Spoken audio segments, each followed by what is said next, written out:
aby sme pochopili, čo sa tu deje v Európskej únii. Predstavte si toho najväčšieho šialenca v progresívnom Slovensku. Neviem, ktorý to bude. Čo ja viem, Blaváková, Biháriová, Šimečka, neviem. Vyberte si kohokoľvek chcete, hej. Znásobte to 10 a toto budete vidieť, že to je Európsky parlament.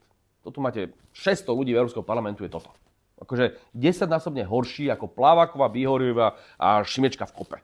A teraz v tomto prostredí my fungujeme a teraz by sme došli, že viete, my chceme nejakým spôsobom túto pána Kollára, ktorý povedal tieto názory, akože vám, aby sme mu pomohli.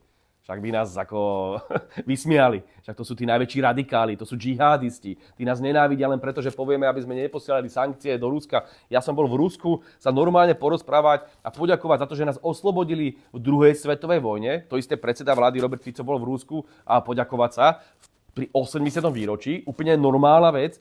A oni nás tu hejtujú už niekoľko mesiacov za takéto triviálnosti. A s týmito ľuďmi sa rozprávať o tom, že poďme pomôcť obhajovať slobodu slova na Slovensku. Oni nechcú slobodu slova. Oni sa naozaj správajú, ja ten termín často používam ako liberálni fašisti.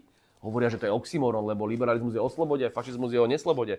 Ale oni sa správajú presne ako tí fašisti z toho formálneho hľadiska. Že ten svoj akože liberalizmus, ktorý je už dávno prevrátený, to už dávno nie je Voltairov ani liberalizmus Johna Stuarta Milla, to je už progresivistický, by som povedal, progresivistická extrémna oblúda, ktorá tu chce potierať slobodu, za ktorú má bojovať liberalizmus, hej. Oni sa správajú ako tí fašisti.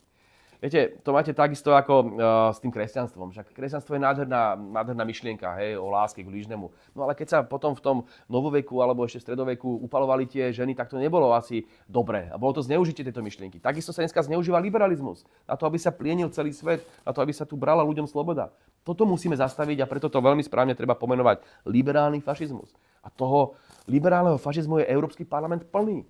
A tá komisia, to sú technokrati, o ničom nerozhodujú tí komisári. To všetko ich ovláda tento úradnícky stav, ktorý tu má už zakorenené miesto. To je ten ultra deep state, hej. Nemá žiadnu zodpovednosť, žiadna demokracia na ňo neplatí nič, on si ide svoje záujmy, pomáha bankám, korporáciám, zbrojovkám a ničí každý odpor proti sebe.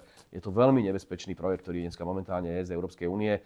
Preto opakujme, národná suverenita, mier a sloboda a sociálne témy, ktoré sú typické pre ľavicu. Toto musí byť projekt modernej ľavice, vlasteneckej ľavice do budúcnosti.